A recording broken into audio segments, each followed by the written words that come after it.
The Viking, the Norsemen, aren't they great? Valhalla! Okay, they were raping, pillaging and murdering, but they live life really big. Apart from being good at sailing and drinking from the skull of their enemies, these horn-hatted warriors can teach us a lot about the climate.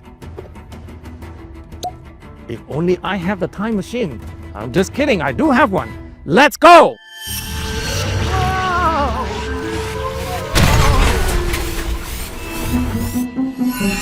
Whoa! I come back. It's 985 AD. Look at those Vikings over there. They don't seem to be pillaging, raping and murdering. Maybe they're resting or working from home.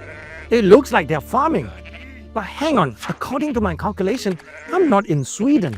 I'm in Greenland. Even in the warm 21st century, Greenland is almost entirely covered by ice and glaciers. Everyone knows that. You can look up on Google Images. So Willie, how come the Vikings are here growing barley in 985 AD? Let's investigate from a distance.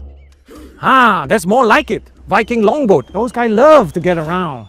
Obviously, they went south to get some vitamin D. They got right down to the shore of Caspian Sea. They found women, monastery, sunshine, the perfect ingredient for Dark Ages staycation.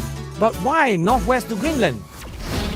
The story starts with my pal, Erik the Red. Erik the Red is known for having A, red hair, and B, the big bad temper. Unfortunately, his wife became a Christian and unwilling to sleep with him because he's a pagan. Old Rusty here got kicked out of his native Norway for killing his neighbor.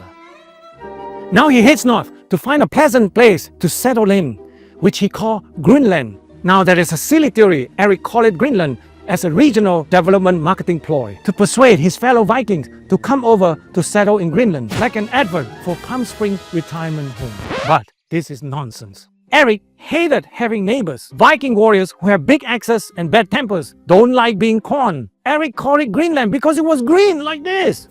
Or at least much greener than it is today. Do you want to see a Willie graph? Of course you do. Here's a record of the Greenland ice sheets over the past 10,000 years. Here's us in the 21st century. Very, very icy. Back in Erik's day, there was so much less ice in Greenland. And before that, even less. Lucky old Erik. And wasn't just warmer up in the Arctic. Here's Antarctic temperature for the past 2,500 years. Here's us. Here's Erik. Here it is even warmer than before Erik's time. He would have loved it down here. When Erik arrived in Greenland with a small Viking group, they were able to start a thriving farming community. Whoa! Fast forward to 1000 AD. Make Leif Erikson. As the name implies, the son of Erik. He gets thrown off course between Norway and Greenland and ends up in America. He has gone and done a Columbus. The place he found is called Lanso Meadow in Newfoundland.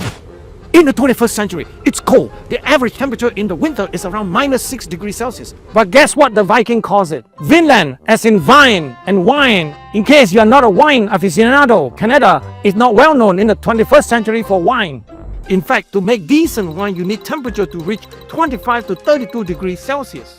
In the modern era, the highest temperature here at the height of summer don't get much above 16 degrees.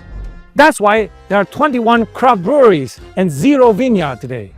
The Viking hung around drinking wine in their Canadian paradise on and off for 20 years. But then they got kicked out by the natives. Having found in America, later generation of Norsemen could go back and settle in bigger numbers and enjoy more yummy wine. But they didn't. You know why not?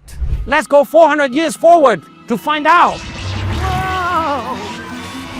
Ooh, it's a lot colder now. The medieval warm period has come to an end. The world is getting colder. We are now in the period called the Little Ice Age. The Little Ice Age has done what no human can do. It has beaten back the Vikings.